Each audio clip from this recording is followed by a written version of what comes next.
Vaig posar-me la pregunta com és la vida d'un professor de català a l'estranger i qui estudia català a l'estranger? O sigui, per què? I vaig estar buscant i no vaig trobar cap llibre que ho expliqués, ni cap relat de ningú. I vaig pensar, doncs això s'hauria de fer un llibre, però primer havia de buscar els professors. I aleshores vaig pensar, doncs, la manera de tenir relats i a més d'assegurar-ne la qualitat de cara a fer un llibre, doncs era fer un concurs. Perquè segur que els que s'hi presentaven, doncs si hi havia un jurat que els triava els relats, segur que el resultat seria uns relats de qualitat, dels quals sortiria un llibre de qualitat i a més d'experiències diverses.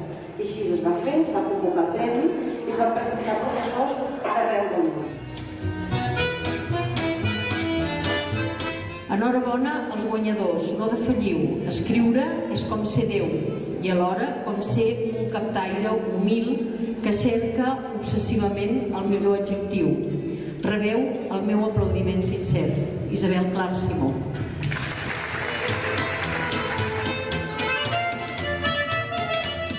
Ho desitjaré, però només diré bon dia. Em dic Josep, soc el professor de català. T'estimo, però pensaré.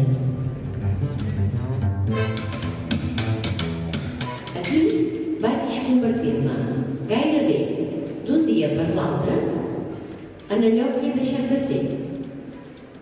Ara trobo del tot còmica la manera com amagava a l'inici el meu passat de cuiner, esgrimint com un escut de pa sucat amb oli les classes de català a 4 preses, la feina de negre d'un traductor jurat i els 11 dies d'intèrpret al Festival de Cinema de Sitges.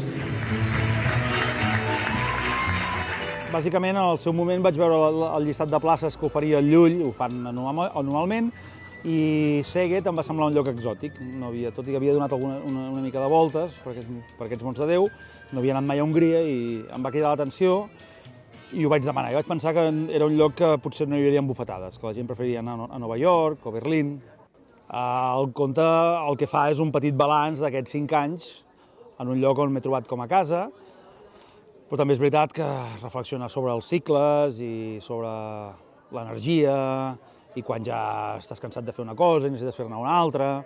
Tot el que he fet és un balanç sobre els 5 anys, bàsicament és això.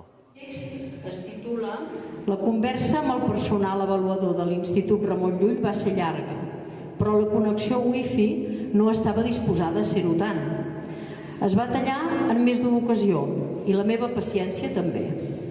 La nit abans vaig adormir-me a les Telúries i després de l'entrevista tota la nerviada se'm va posar a la panxa.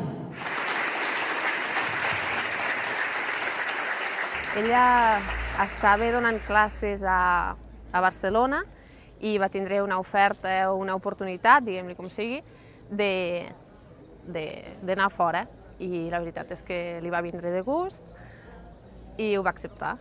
Bé, el seu conte narra l'experiència que va tindre ella a l'hora d'anar a Croàcia, un lloc totalment diferent, que no coneixia la llengua, no coneixia les persones, la seva cultura i res de tot això. I ara ja, quan fa 2 cursos que ella està allà, ja s'ha anat adaptant una mica i està ben contenta, la veritat és que sí. Si voleu, em sento una mica com el veí a xafa guitarres que tusta la porta quan tothom està de festa. No vull sotmetre el text, no el vull despertar del seu somni feliç, no el vull fer ingressar a l'imperi de la gramàtica ni enviar-lo a la garjola de l'ortografia. M'agrada com és, arrauxat i a vegades quasi incomprensible. Va ser bastant un cop de sort.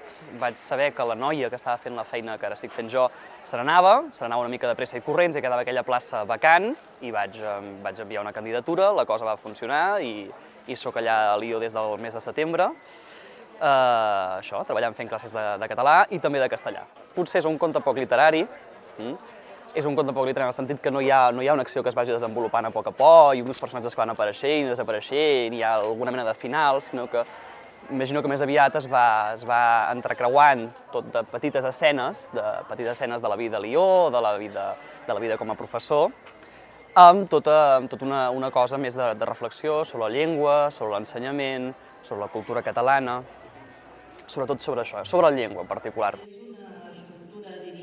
La setmana passada, una maixa i una saixa de les moltes maixes i saixes que constitueixen el meu alumnat se'm van acostar per demanar-me el llibre d'on s'havien de fotocopiar uns exercicis. Jo, dempeus amb la fotocopiadora a l'esquena, buscava les pàgines necessàries i elles s'esperaven, diligentment palplantada davant meu. Moltes gràcies. Continueu fent aquests concursos, que estan molt bé. Després que l'andana es quedara buida, van fer-li una perduda al mòbil i quan estava a punt de contestar, una mà se li posà sobre l'espatlla esquerra. «Soc Ismael», li va dir el jove, «vine amb mi». Li va fer gràcia que es diguera com el seu millor amic i no va pensar que tot havia estat ben calculat. I quan vaig acabar la carrera, després d'un curs de doctorat, la Universitat de Saler primer va encetar un curs de català de manera independent i després va demanar l'ajut a l'Institut Ramon Llull i per tant he fet classes de català de manera casual, completament casual, sense esperar meu.